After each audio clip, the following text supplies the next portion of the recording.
Décès de la cantatrice Maddie Mesplé, découvrez une archive de l'air qui l'a rendue célèbre. La célèbre soprano colorature Maddie Mesplé est décédée ce samedi 30 mai. Nous vous proposons de redécouvrir son talent dans deux archives de l'INA, dont le fameux air des clochettes issu de l'opéra Lakmé, qu'il a révélé à Liège.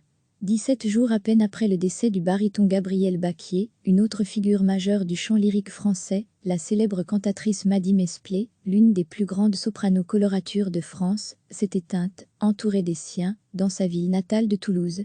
Rêvant au départ de devenir pianiste professionnelle, elle a rapidement été repérée et réorientée vers le chant, en raison des qualités exceptionnelles de sa voix. Elle en a d'ailleurs toujours conservé une certaine amertume, le chemin était tout tracé. Je n'ai pas l'impression d'avoir choisi. J'avais une voix juste, et ça, c'est un don.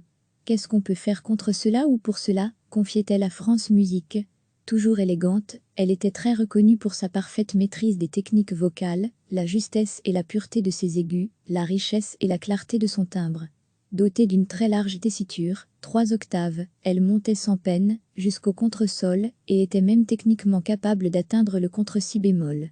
Née le 7 mars 1931 à Toulouse dans une famille modeste, elle commence le solfège très précocement, dès l'âge de 4 ans, et entre au conservatoire de Toulouse en piano et accompagnement alors qu'elle a 7 ans à peine.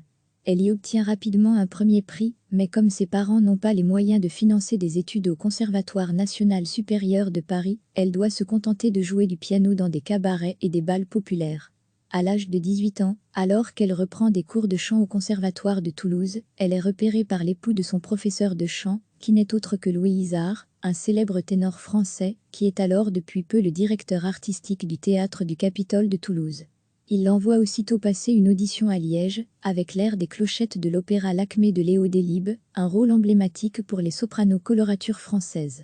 C'est un succès, et elle est engagée pour le rôle de Lakmé au début de l'année 1953, à l'Opéra Royal de Wallonie. Voici l'une de ses interprétations, bien postérieure, de l'air des clochettes, qui provient des archives de l'Institut national de l'audiovisuel français, INA. Elle est extraite de l'émission Palmarès des chansons du 13 octobre 1966. C'est donc en Belgique que la cantatrice commence sa carrière. Après Lakmé, elle interprète pour la première fois les rôles prestigieux de Lucia di Lammermoor et de la Reine de la Nuit, avant qu'un collègue français, Gabriel Baquier, justement, lui conseille de se produire en France. Après une poupée Olympia remarquée, dans les contes d'Hoffmann d'Offenbach, à l'Opéra de Marseille en 1956, c'est à nouveau le rôle de Lakmé, qui lui vaut un triomphe à Paris la même année. Sa carrière décolle, elle entre en 1958 à l'Opéra de Paris, dans le cadre d'une reprise du dialogue des Carmélites de Francis Poulenc, dans le rôle de Sœur Constance. Voici son interprétation de Griserie, tirée des archives de l'INA. Elle est extraite de l'émission Cadet Roussel du 11 novembre 1971.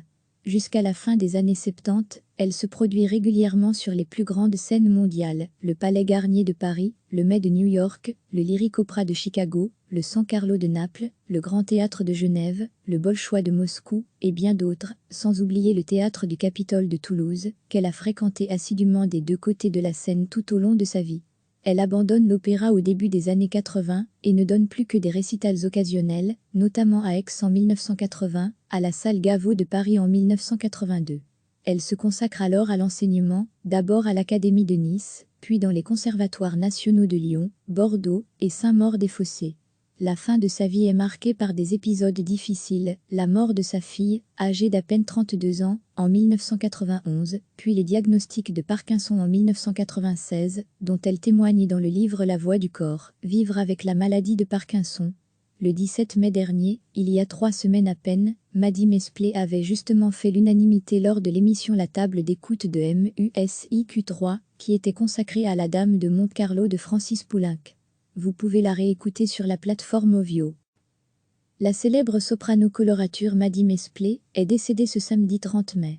Nous vous proposons de redécouvrir son talent dans deux archives de l'INA, dont le fameux air des clochettes issu de l'opéra Lakmé, qu'il a révélé à Liège. 17 jours à peine après le décès du baryton Gabriel Baquier, une autre figure majeure du chant lyrique français, la célèbre cantatrice Maddie Mesplé, l'une des plus grandes sopranos coloratures de France, s'est éteinte, entourée des siens, dans sa ville natale de Toulouse. Rêvant au départ de devenir pianiste professionnelle, elle a rapidement été repérée et réorientée vers le chant, en raison des qualités exceptionnelles de sa voix. Elle en a d'ailleurs toujours conservé une certaine amertume, le chemin était tout tracé. Je n'ai pas l'impression d'avoir choisi. J'avais une voix juste, et ça, c'est un don. Qu'est-ce qu'on peut faire contre cela ou pour cela, confiait-elle à France Musique. Toujours élégante, elle était très reconnue pour sa parfaite maîtrise des techniques vocales, la justesse et la pureté de ses aigus, la richesse et la clarté de son timbre. Dotée d'une très large tessiture, 3 octaves, elle montait sans peine, jusqu'au contresol, et était même techniquement capable d'atteindre le contre-si bémol.